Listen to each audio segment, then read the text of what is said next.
Cravings are really, really tough to deal with. I have been there so many times I couldn't even tell you.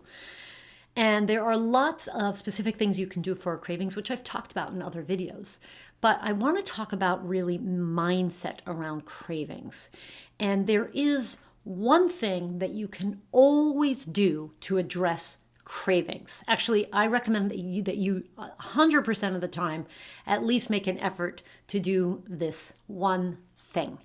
And that one thing is to nourish first.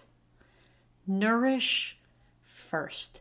If you find yourself feeling frustrated or struggling or thinking about food or why did I do this? Why did I do that? Why can't I eat better? I have to have ice cream right now. I have to have chocolate right now. Just stop. Nourish first.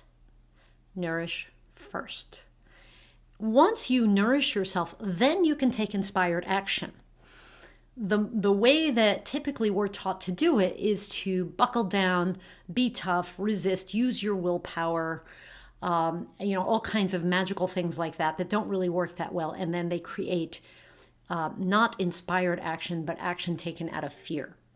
So what I'm going to encourage you to do is to nourish yourself first so that you can take inspired action, because inspired action is sustainable. So what can you do to nourish first? Well, it's not just food. I have 4 areas I want you to pay attention to: your physical body, your emotional body and mind, your intellectual mind, and your spiritual being. So those are the 4 areas: physical, emotional, intellectual, and spiritual. So if you find yourself with a craving, think about it. How can I nourish my physical body, my emotional world, my spiritual world, or my intellectual world? Physical, did you drink water? Did you eat enough protein? Did you eat enough fiber? Did you eat enough healthy fats? That's the crux of it. So dive right into the physical first, because if your physical body is not satisfied, you will have cravings. If you didn't eat enough protein or drink enough water, you're probably going to have cravings. Second is your emotional world. And emotions are so entangled with our food choices, right? If we feel stressed, if we feel overwhelmed, if we feel sad, food is such a comfort. So address, and by address I mean nourish, your emotional world first. Even just being aware is a good first step. You don't have to eliminate all of your cravings today. Just be aware. Just notice. Oh, when I have that craving, it's usually when I feel sad or when I feel stressed.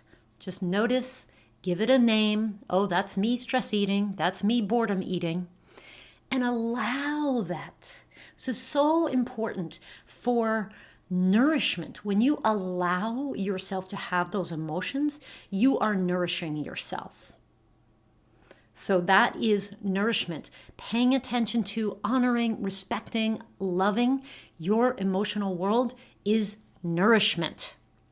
And if you try to fight it and you try to suppress those emotions, they're going to bubble up. They're going to keep coming up. So face them. And for those of you who have experienced trauma or have PTSD, please talk with your therapist about this. So sometimes it's hard to do this alone, or if you haven't been through therapy, or even if you have.